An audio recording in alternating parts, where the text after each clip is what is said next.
Bom dia a todos, meus queridos e minhas queridas, companheiros e companheiras de jornada rumo à luz, rumo à ascensão espiritual e planetária.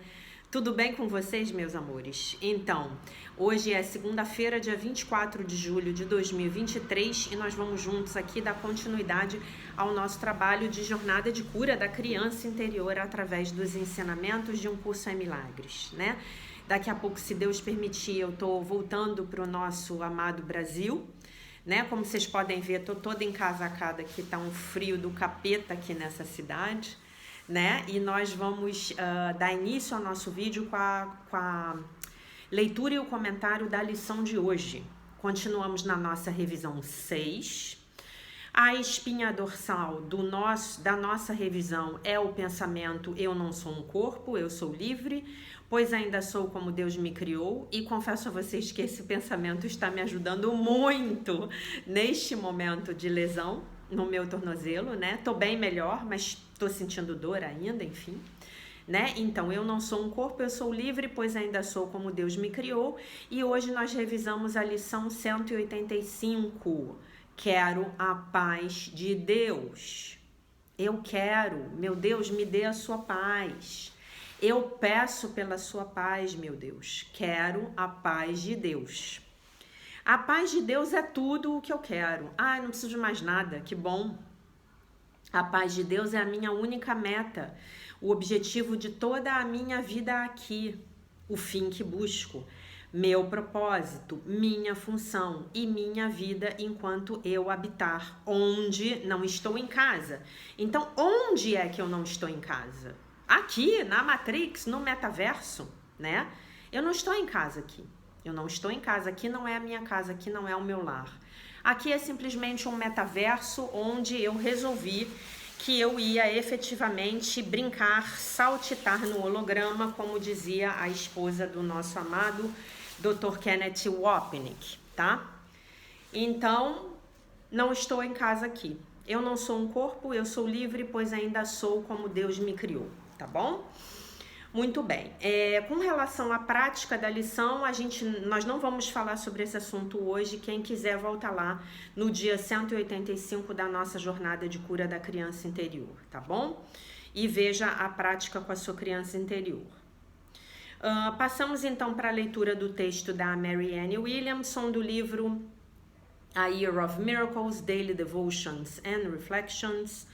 É um ano de milagres, devoções e reflexões diárias. Estamos no dia 205, né? E hoje ela traz um texto para reflexão, quer dizer, um texto que não tem uma oração associada a ele, tá? Chazinho aqui de boldo, né? Para dar uma esquentadinha. Então ela diz assim: como uma expressão da divina perfeição, o universo é tanto auto-organizável quanto autocorrigível. Quer dizer, o universo se auto-organiza, o universo se autocorrige, tá? Em qualquer medida na qual a sua mente esteja alinhada com o amor, você receberá a compensação divina por qualquer falta na sua existência material. Olha que frase. Então, se eu tenho uma falta na minha existência material, o que essa falta, essa escassez está me sinalizando? Está me sinalizando que a minha mente não está alinhada com a mente do Pai, de Deus Todo-Poderoso, onisciente, onipresente, onipotente, tudo de bom, né? Como eu digo para vocês, Deus é aquele que é oni, que quer dizer tudo, em todo lugar, tudo de bom, né? Então ele sabe tudo, ele pode tudo, nada para Deus é impossível, né? E isso não é apenas uma... Não, peraí. Da substância espiritual virá a manifestação material. Da substância espiritual virá a manifestação material. Não se trata, isso não é apenas uma teoria, isso é um fato. É uma lei através da qual o universo opera. Eu a chamo de lei da compensação divina. Ela colocou esse nome, Lei da Compensação Divina. Eu gosto muito desse nome, porque eu entendo que Deus nos compensa e Deus nos recompensa e nós não precisamos nos preocupar com nada mais, né? Nós só precisamos nos preocupar não, nos ocupar de nos alinharmos com a mente de Deus. Essa é a nossa única tarefa. Mas já que como eu me alinho com a mente de Deus? Bom, meu querido, minha querida, se você está fazendo essa pergunta para si mesmo neste momento, é porque você é um aluno novo aqui neste canal tosco, né? Tava tomando café hoje com a minha amiga e ela me perguntou assim, você teve que deixar o vídeo rodando quando você foi abrir a porta para mim ontem? Eu falei, porque no iPhone não dá para você dar pause no vídeo, ou pelo menos eu não sei como dar pause no vídeo, ela também não sabe como dar pause no vídeo. Se alguém aí souber como dar pause no vídeo no iPhone, por favor me avise, tá? E aí eu falei, não, mas não se preocupe, porque meus alunos sabem que esse é um canal tosco, né? Que sou eu que faço tudo. Então, voltando aqui, né? Se você está se perguntando isso, é porque você é um aluno recente, né? Porque os meus alunos avançados, aqueles que estão diligentemente comigo diariamente há 2 anos e meio, há 1 ano e meio, eles sabem que eu me alinho com a mente de Deus através da prática da meditação, só um minuto, através da meditação, através da oração, através da leitura de livros da verdade, de textos sagrados, do conhecimento que vem do alto, tá? Através da prática da ajuda ao próximo, tá? Ajuda sem querer nada em troca, né? E, enfim, é assim que eu me alinho com Deus Todo-Poderoso, né? Nosso Criador, o Criador de tudo que é, né? Então, o que mais que ela diz assim?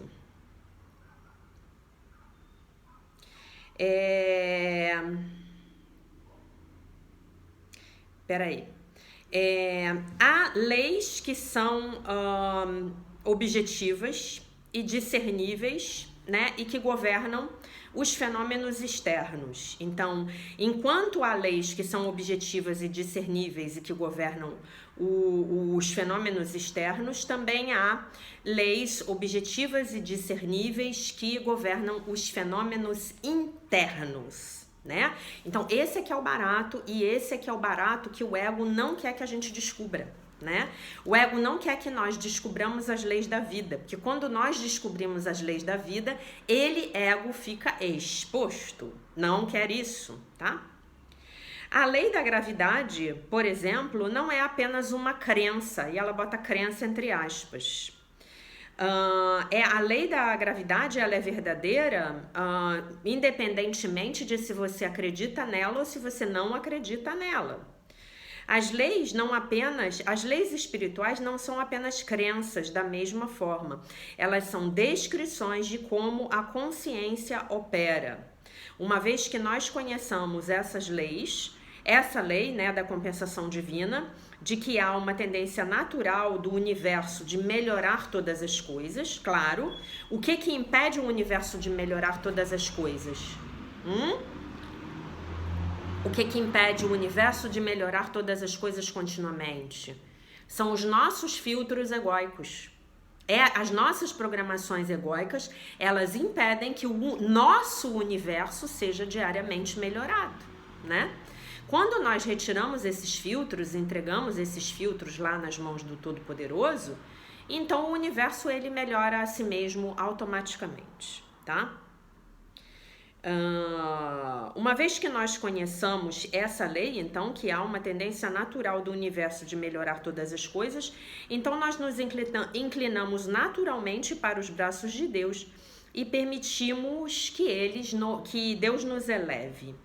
Nós nos rendemos nós entregamos os nossos pensamentos e então Deus eleva os nossos pensamentos, então as nossas experiências mudam, né? Então, qual é o pedido que eu tenho que fazer diariamente, né?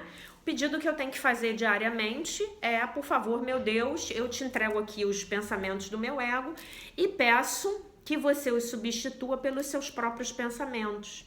Lembrando que as lições de Um Curso em Milagres, elas são expressões, as frases são expressões dos pensamentos de Deus, apropriadas ao Filho de Deus, eu e você, o seu vizinho, a sua ex-mulher e o seu ex-marido também, todos nós, filhos de Deus perfeitos, inteiros, completos, maravilhosos e isentos de pecado.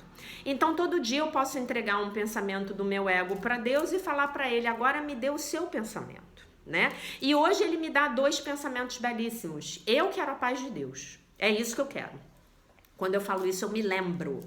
Eu me lembro que é só disso que eu preciso. Eu quero a paz de Deus, né?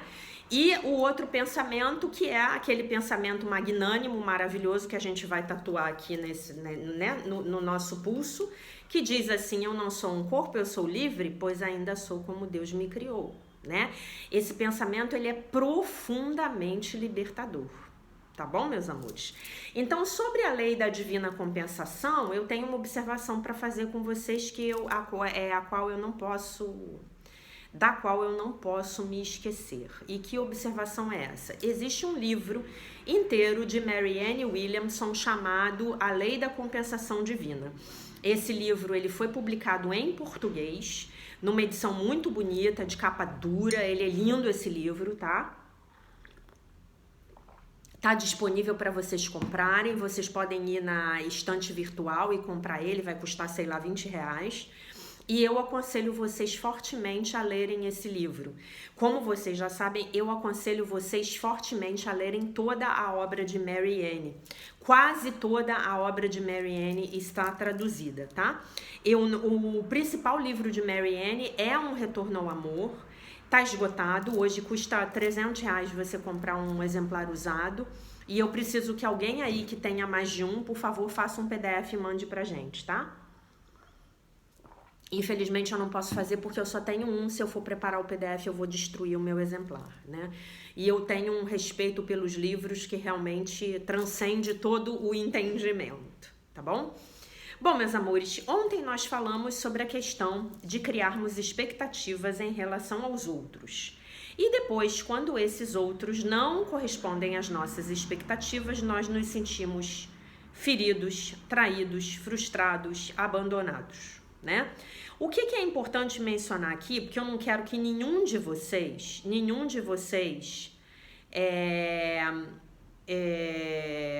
fique confuso, né, com relação a isso.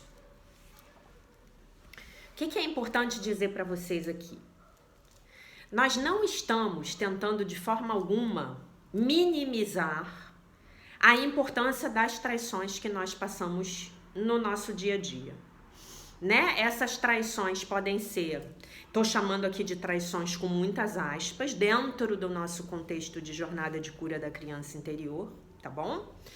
Mas nós não, essas traições elas podem ir desde um combinado que você fez com um amigo seu, como por exemplo, você emprestou dinheiro para o seu amigo e ele ficou de te pagar no final do mês e o final do mês chegou, seus boletos chegaram vencendo e então o seu amigo falou que não tinha dinheiro para te pagar, né? E isso pode ser recebido por você como uma traição, né? Quanto uma traição violenta, né? Uma traição de um parceiro que você descobre que tem um relacionamento paralelo ao seu, né? Considerando que você tenha feito um acordo de monogamia com o seu parceiro, né? Porque eu não tô aqui querendo desrespeitar as pessoas que vivem em relacionamentos abertos. Eu acho que cada pessoa vive o que mais lhe apraz. Eu não tô aqui para julgar ninguém, mas vamos supor que você tenha um relacionamento fechado com o seu companheiro ou com a sua companheira e de repente você descobre que há um terceiro elemento envolvido, né? Isso é uma traição grave, né? Isso aí é motivo para a pessoa ganhar um cartão vermelho da sua vida, né?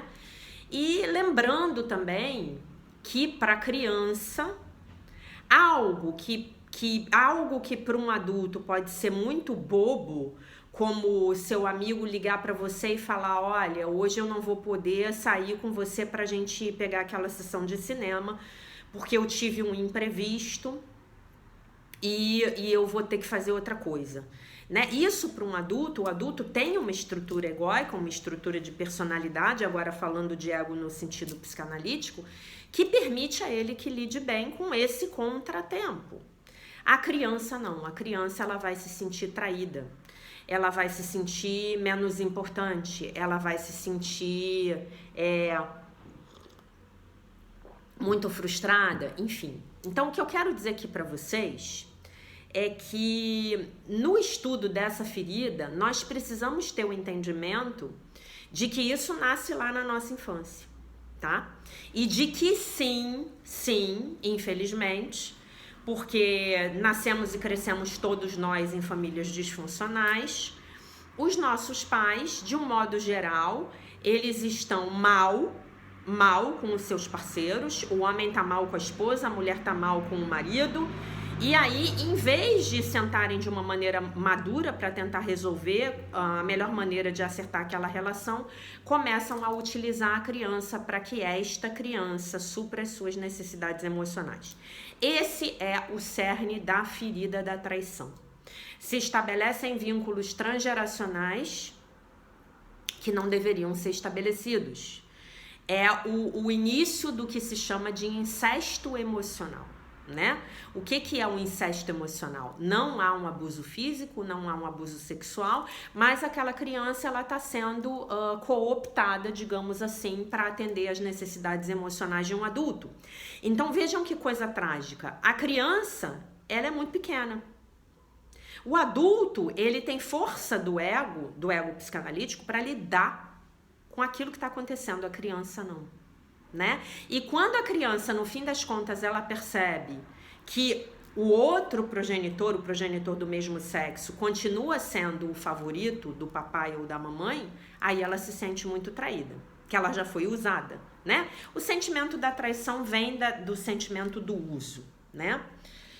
Muito bem, deixa eu ver onde eu estava aqui, eu quero ler mais do nosso livro da Lise Bourbeau. Estamos no capítulo da ferida da traição. Se você ainda não abriu o PDF, ainda não leu o texto, tá no nosso canal no Telegram, tá? No Alquimia dos Milagres, você entra lá. E acho que é isso. Tá? Vamos lá, vamos continuar de onde eu estava. Quando alguém tenta convencer o controlador de uma ideia nova, em geral ele se mostra cético. O mais difícil para ele é ser pego de surpresa, não ter tempo de se preparar. Despreparado, ele corre o risco de não deter o controle e, por conseguinte, ser controlado. Esse é o maior medo dele, né?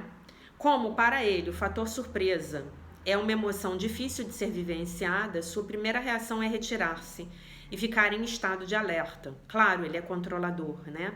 Ele tem um exército energético que está a postos para ajudá-lo a lidar com os imprevistos da vida, né? Ele precisa pensar e estar preparado para toda e qualquer eventualidade. Não gosta que os outros mudem de ideia e assim ele se veja numa situação inesperada. Mas quando é ele quem decide, se dá o direito de mudar de ideia ao seu bel prazer. Aqui ela pinta uma cara do controlador que, coitado, eu tô com pena dele, viu? Eu acho que esse controlador aqui que ela pinta no texto dela é o extremo do espectro, né? Uma mulher com uma ferida de traição me contou que quando era jovem, sempre tentava antecipar as reações do pai. Olha só, sempre tentava antecipar as reações do pai. Por quê? Porque ela queria agradar o pai. Quando ela esperava ser repreendida por ter feito alguma tolice, ele não fazia nada. Quando supunha que ia ser elogiada por suas boas notas escolares, ele brigava sem que ela soubesse de onde vinha a sua raiva. Conclusão, ela tinha um pai completamente imprevisível. Esse exemplo ilustra bem o fato de que a sua ferida da traição atraía para ela esse tipo de comportamento por parte do pai, assim como o próprio pai adotava essa postura. Era como se ele, o pai, tivesse um prazer maligno em pegá-la de surpresa, não correspondendo às expectativas dela, que ele parecia conhecer antecipadamente. Claro, ele era o adulto, ela era a criança, né? Todo tipo de atitude imprevisível da parte do genitor costuma criar um sentimento de traição na criança de tipo controlador. Aqui eu vou fazer uma observação a uma frase que ela falou aqui. Ela diz assim, a ferida de traição, a ferida da traição dela atraía para ela esse tipo de comportamento do pai. Aqui eu acho que a gente tem que fazer um adendo. Porque sim, ela traz a ferida da traição de outras vidas, mas ela atualiza e recria a ferida da traição com esse comportamento do pai. Vocês entendem do que eu tô falando? Então, esse comportamento imprevisível do pai dela trouxe essa ferida da traição para ela. Lembrando que a ferida da traição é um assunto entre a criança e o seu progenitor do sexo oposto, que tinha uma atuação sedutora com essa criança, independentemente hoje de você ter uma opção de relacionamento sexo-afetivo com alguém do mesmo sexo ou do sexo oposto, tá? Muito desconfiado, o controlador é rápido em taxar os outros de hipócritas. No entanto, com o seu comportamento manipulador, é igualmente hipócrita. Por exemplo, quando as coisas não correm como ele quer, ele fica furioso e fala mal das pessoas pelas costas para quem quiser ouvir. Ele não percebe nesse momento que está agindo tão mal quanto aqueles a quem critica. Perfeito. É uma tentativa dele de se defender desse sentimento de impotência, né? O controlador tem horror a que mintam para ele. Prefiro que me batam a que mintam para mim, costuma dizer. Ele próprio mente com frequência. Não sei, discordo. Mas acredita que no seu caso as mentiras geralmente mais sutis são necessárias e têm um propósito. Por exemplo, mencionei anteriormente que ele percebe com facilidade as expectativas dos outros e lhes diz o que querem ouvir, fazendo 1000 promessas. Infelizmente, nem sempre consegue cumprir com a sua palavra, pois se compromete sem verificar se pode mesmo fazer o que prometeu. Aqui um adendo. Quando ele vai com essa energia para a família, ele acaba tendo filhos que vão desenvolver um caráter controlador, né? Porque ele está fazendo com os filhos a mesma coisa que fizeram com ele. E assim nós reproduzimos os nossos comportamentos e nós passamos a tocha terrível, né? Como diz o Bob Mandel, adiante, né? Nós passamos a tocha terrível das feridas emocionais para os nossos descendentes. Arranja então, né, quando ele não pode cumprir o que ele prometeu, ele arranja então todo tipo de desculpas, chegando inclusive a dizer que não se lembra de ter se comprometido. Para os outros, isso é recebido como uma mentira e vivenciado como uma traição. Quem nunca, né, meus amores? O controlador, por sua vez, não vê mentira em tal comportamento. Ele conseguirá explicar essa atitude do seu jeito peculiar. Paradoxalmente, ele tem dificuldade de aceitar o fato de alguém não acreditar nele. Se não confiam nele, acha que está sendo traído. É para evitar esse sentimento doloroso de traição que ele faz de tudo para que confiem nele. Em minhas oficinas, um grande número de mulheres se queixa do marido, que as manipulam e as dominam, mentindo constantemente. Pude constatar que a maioria desses homens é formada por homens controladores. Não estou dizendo que todas as pessoas controladoras mentem, mas isso parece ser mais provável de acontecer com aquelas que têm esse perfil, né? E aí a pessoa vai mentir para conseguir o que ela quer, né? Se você se reconhece nessa ferida, aconselho-o a ficar bem atento, pois é comum um mentiroso não se dar conta de que mente. Com isso eu concordo, né? E é comum também nós fazermos promessas de forma impensada. E depois a gente vê que no fim das contas a gente não tinha como cumprir aquilo, né? Você pode inclusive perguntar aos que o conhecem bem se essas pessoas têm a impressão de que você às vezes mente. Isso eu vou fazer. Ainda não fiz não, mas eu gostei dessa sugestão dela, né? É bom a gente se ver de fora. O controlador tampouco tolera as pessoas que trapaceiam. Porém, quando ele mesmo trapaceia, jogando cartas, por exemplo, ele diz que é para fazer os outros rirem ou para ver se notariam. Se trapaceia na sua declaração do imposto de renda, diz que todo mundo faz a mesma coisa. Além disso, o controlador não gosta de se ver numa situação na qual deva denunciar na qual deve denunciar os erros de alguém, como um colega de trabalho, por exemplo. Ele sabe que quando alguém faz a mesma coisa com ele, ele sente isso como uma traição. Por isso, não gosta de fazer a mesma coisa com os outros. Há alguns anos na minha empresa, écoute ton corps, né? Escute o seu corpo. Uma funcionária recém-contratada passava por telefone informações erradas aos clientes. Aquilo aconteceu durante várias semanas até que outra funcionária me relatou o caso. Fui então conversar com um rapaz que trabalhava ao lado dela para saber se tinha percebido algo. E ele me confessou que desde o início sabia, mas que dedurar a colega, né? Não fazia parte das suas tarefas. Não é difícil o leitor imaginar que a minha parte controladora, que sempre prezou pela reputação da empresa, ficou furiosa. Que bom que ela admite que ela tem uma parte controladora. Porque, para mim, o texto dela, o jeito como ela fala do controlador, assim, evidencia muito que provavelmente essa é a principal ferida dela. Né? Não tive essa sensação com as outras feridas quando eu li o texto. Com efeito, a reputação do controlador é muito importante. Quando alguém faz ou diz alguma coisa capaz de afetar sua boa reputação, a boa reputação que ele tenta manter, ele se sente insultado, pois vê isso como uma grave traição. Será capaz de mentir para obter ou salvaguardar a sua imagem. Para ele, ser considerado uma pessoa confiável, responsável e que cuida bem dos negócios é o mais importante. Quando ele fala de si mesmo, não se mostra completamente, só revela o que é bom para a sua reputação. Hesita muito em ser o avalista de alguém num empréstimo financeiro, pois teme pela sua reputação se o outro não pagar. Se após muita reflexão decide ser o fiador de outra pessoa e esta não respeita o seu compromisso, o controlador vive o episódio como uma traição grave. E aí, olhem que interessante esse exemplo, né? Olhem que interessante esse exemplo. O outro não paga. O outro não paga. Isso é do outro. Isso pertence à esfera do outro. À esfera de ação do outro. Mas aí, o outro vem e me pede para ser avalista. Quando ele não paga, eu me sinto traída.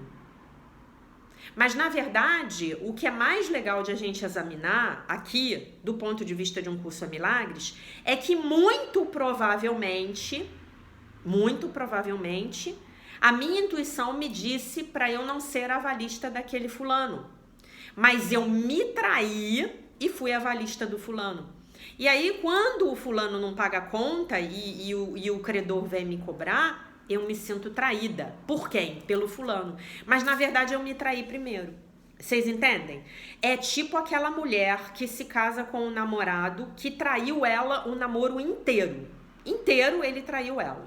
E aí, quando eles se casam, ele continua traindo. Mas chega um momento que aquela traição chega num extremo. Tipo, a amante aparece. E aí a mulher se sente traída pelo parceiro. Mas espera aí, quem traiu primeiro? Fui eu que me traí primeiro. Porque eu resolvi me casar, me comprometer por uma vida, né? Porque ninguém casa para se separar. Nós nos casamos achando que é possível que haja uma separação, mas ninguém casa para se separar, né? Eu quero que o meu casamento dure a vida inteira, ora pois. É isso que eu quero, né? E aí eu me traí primeiro, porque eu me casei com um cara que já me traía. Eu me casei com uma mulher que já me traía. E aí eu me sinto muito traído porque de repente a amante toca a minha campainha para dizer para mim que o meu marido é amante dela, né? Então vocês percebem como são contrassensos? Por quê? Porque eu não estou me apossando de mim mesma, de mim mesmo. Eu não estou me percebendo, eu não estou me escutando. Epa, eu não vou ser avalista dessa pessoa aí não. Eu não vou não, que isso aí vai dar ruim. Não é isso? Eu não vou. Isso aí vai dar ruim pra mim. Não vou, olha, eu sinto muito. Eu sinto muito, mas eu não posso não, tá? Muito bem. Também o controlador é do tipo que não gosta de se endividar e quando isso acontece, paga o mais rapidamente possível para manter o seu nome limpo. Pude notar que os pais controladores agem mais em função de manter a própria reputação do que visando a felicidade dos filhos. Isso aqui é a pura verdade. Isso aqui é sensacional. Essa parte do texto aqui eu achei muito legal. Tentarão convencê-los de que estão fazendo algo para o seu bem, para o bem da criança, para o bem do adolescente. Mas as crianças não são tolas, sabem que quando os pais pensam mais em si mesmos. O pai controlador, ele quer decidir pelos filhos, enquanto aquele que pensa verdadeiramente na felicidade dos filhos procura antes saber o que os faria felizes.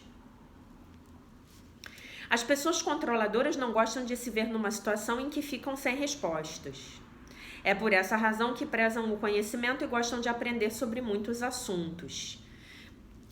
Essa é a razão neurótica, né? Mas tem uma razão luz, que o cara gosta de aprender, o cara gosta de saber, o cara gosta de saber como fazer as coisas, né? Ela é muito dura com os controladores, coitados dos controladores. Ela é muito dura, né? Eu acho que assim, ela no texto dela, ela deixa muito claro que o problema dela tá aqui, né? Nessa ferida. Quando alguém lhes faz uma pergunta, tentam achar uma resposta mesmo correndo o risco de dizer uma tolice, pois para elas é muito difícil responder eu não sei. Quando alguém diz eu não sabia, o controlador julga ser quase um dever replicar, pois eu sabia. Eu não me lembro de onde eu li isso, mas eu sabia. Ou isso não me é estranho. Infelizmente, nem sempre isso é verdade. Eu já sabia uma expressão muito usada pelo controlador. Uma outra expressão que os controladores adoram usar é eu te disse, eu não te disse, eu te disse, eu te disse, né? Ele se sente ofendido quando se intrometem nos seus assuntos. Se uma pessoa intervém ou responde em seu lugar, sente-se igualmente ofendido, pois acha que o outro não confia na sua capacidade. Ele não se dá conta de que volta e meia intervém e fala pelos outros. Por exemplo, um homem casado com uma mulher dependente que tenha uma forte ferida do abandono estará sempre lhe dizendo como e por que fazer aquilo ou isso ou aquilo. Infelizmente, esse tipo de mulher sofre em silêncio. Sofre em silêncio porque quer, porque na hora em que quiser pegar a mala pode ir embora, né? Então, o cara que tem a ferida do abandono, óbvio que ele está se beneficiando do controlador que quer resolver tudo. Imagina, ele tem uma máscara de que é um desprotegido, de que não sabe de nada, lógico que ele vai colar no sabe tudo, né? Se eu não sei nada, eu vou colar em quem sabe. Então, não tem essa história aqui, porque ela já está dando aí uma cor de vítima para quem tem a ferida do abandono. Devo acrescentar que no relacionamento de um casal, quando um dos parceiros é controlador e o outro dependente, o primeiro precisa da fraqueza e da dependência do outro. Ele se julga forte porque controla o parceiro, mas na realidade o que se estabelece é apenas uma outra forma de dependência. Quando dois controladores moram juntos, cria-se uma relação de disputa por poder. Então aqui eu vou completar. Nesse caso, o dependente precisa da força e da independência do controlador, tá? E aqui o que se estabelece é uma outra forma de dependência, mas é a dependência que é via de mão dupla. Um depende do outro e o outro depende do um, tá? Então não existem vítimas. Existem padrões relacionais que são complementares, né? Se você algum dia na sua vida você já fez dança de salão, você sabe que a dama precisa deixar-se conduzir pelo cavalheiro. Quando você tem uma dama que se permite deixar-se conduzir pelo cavalheiro e o cavalheiro dança bem, é um bom condutor, a dança fica linda, né? Então é um padrão, é uma dança. Se eu dou um passo para frente, o outro tem que dar um passo para trás. Se o outro dá um passo na minha direção, eu tenho que dar um passo para trás para poder dançar. Tá? Então, do jeito que ela tá falando aqui, me parece que ela bota toda a culpa no controlador, coitado do controlador. Todos os exemplos citados são vividos como uma traição por um controlador. Se você está surpreso com isso, é porque a sua definição da palavra traição é muito limitada. Perfeito. Trabalhei por anos a fio para chegar a essa percepção. Eu via claramente no meu corpo os traços da ferida da traição, mas eu não conseguia detectar a relação entre o que se passava na minha vida e essa ferida. Minha principal dificuldade era fazer o elo com o meu pai, com quem eu vivia ainda um intenso complexo de Édipo. E aqui eu adiciono que era um complexo de Édipo para o qual ela ainda não tinha olhado, para o qual ela não tinha resolvido ainda, Adorava o meu pai de tal forma que eu não via como eu poderia me sentir traída por ele. E principalmente não admitia que podia detestá-lo. Claro, gente, porque nós amamos os nossos pais, mas nós também detestamos os nossos pais, né? A gente ama, mas nem sempre nós gostamos das atitudes deles. E admitir isso é extremamente libertador. Eu posso te amar, mas eu posso não gostar da sua expressão fenomênica. Assim como você pode me amar e não gostar da minha expressão fenomênica. Ou você pode não me amar e não gostar da minha expressão. E eu posso não te amar e não gostar da sua expressão, tá? Mas na família, geralmente, o que a gente vive é isso. Nós amamos as pessoas das nossas famílias, nós realmente amamos. Mas nós não necessariamente gostamos das expressões delas. E nós não necessariamente somos, após chegarmos à vida adulta, compatíveis com as expressões delas. E tá tudo bem, né? Muito bem. Finalmente, vários anos depois, eu consegui admitir que o meu pai não correspondia às minhas expectativas a respeito do que vinha a ser um homem responsável. Venho de uma família na qual as mulheres costumam tomar as decisões e os homens as seguem. Conclusão, tá tudo ao contrário. Daí tanto sofrimento, né? O certo, o movimento correto da energia é: o homem toma a decisão, leva para a mulher e a mulher tem o poder de veto. A mulher fala, eu vou me sentir bem seguindo por esse caminho. Ou não, meu amor, eu não vou me sentir bem seguindo por esse caminho. Você pode criar uma outra solução? Aí ele vai lá pensar com os botões dele e descobrir outra solução, até que a mulher se sinta segura com a decisão que ele, homem, tomou. Tá? Esse é o fluxo correto da energia Yang que lidera, né? O homem é a locomotiva, a mulher é a composição do trem, tá? Esse comportamento, peraí. Descobri esse comportamento tanto nos meus pais como nos meus tios e tias. Concluí que as mulheres assumiam todas as responsabilidades, pois eram mais fortes e capazes. Tudo mentira. Tudo conclusão equivocada aqui. Concluiu tudo errado. Os homens, portanto, foram as conclusões que ela tirou do que ela viu, né? Os homens, portanto, eram fracos, já que não controlavam nada. Escutem esse texto vendo a interpretação neurótica dela dos fatos, tá? Na verdade, nem é a interpretação neurótica, era o que ela via, mas o que estava estabelecido no círculo familiar é que era neurótico, tá? Os homens, portanto, na realidade a minha concepção era falsa, pois não é porque uma pessoa não toma decisões que ela é fraca ou que ela seja fraca ou irresponsável. Também fui obrigada a redefinir as palavras de responsabilidade e compromisso. Quando me dei um tempo para repensar o que acontecera na minha infância, compreendi que a minha mãe tomava a maior parte das decisões, mas que o meu pai cumpria todos os compromissos que assumia com ela, bem como suas responsabilidades. Quando uma decisão tomada por minha mãe tinha resultados ruins, o meu pai assumia as consequências daquilo na mesma medida em que ela. Logo, era um homem responsável. Mas eu chamo a atenção para vocês que essa dinâmica aqui está toda equivocada, tá? Do ponto de vista da terapia, da teoria da terapia dos sistemas familiares e da constelação familiar também, tá? Tá tudo errado, isso aqui tá tudo errado. Por isso que não tinha como dar certo, tá? O carro tá aqui na frente dos bois.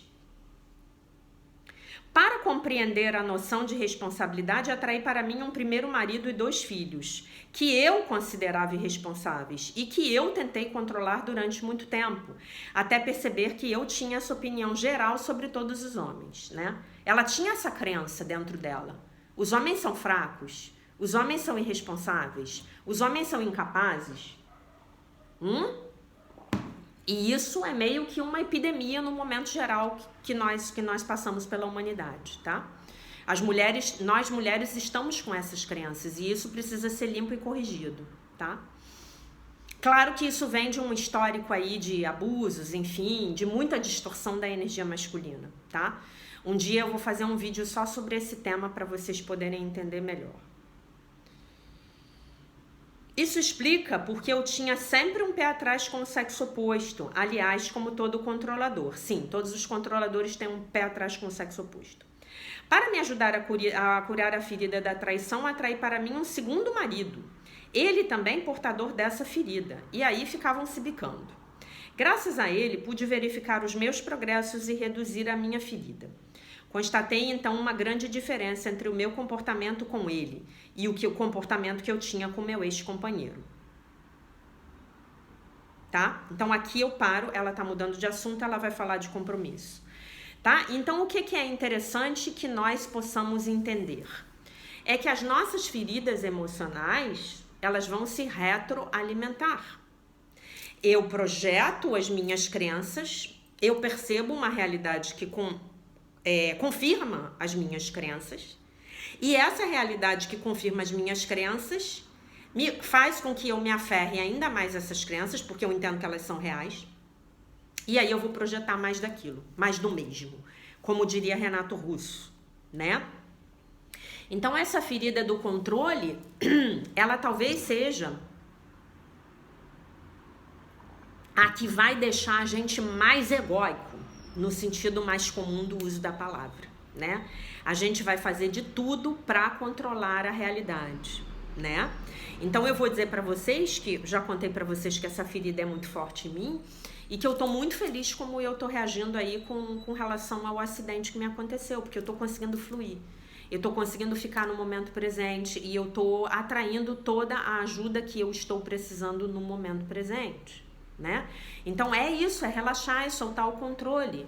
Bom, o que aconteceu, como dizia a minha amada professora, não foi nada daquilo que eu gostaria que fosse, que tivesse sido, mas aconteceu.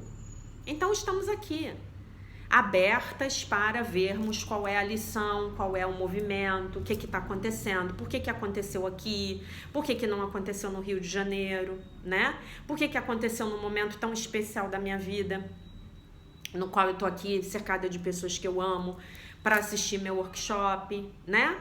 Enfim, já caíram tantas fichas, né? Que foi maravilhoso. Então tá mais sendo mais tranquilo soltar esse controle, né? O controle, gente, ele é um dos mecanismos principais de defesa do nosso ego, né?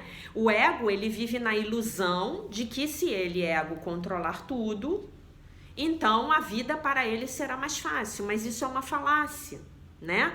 Então ontem o que o nosso mestre conversou com a gente sobre aquela história que eu estava contando para vocês de mudar as coisas de lugar, né? Quer dizer, quem lidera é o coração e quem obedece é a mente e cérebro, né? Que vai levar o ego, corpo, personalidade para onde o coração determinar.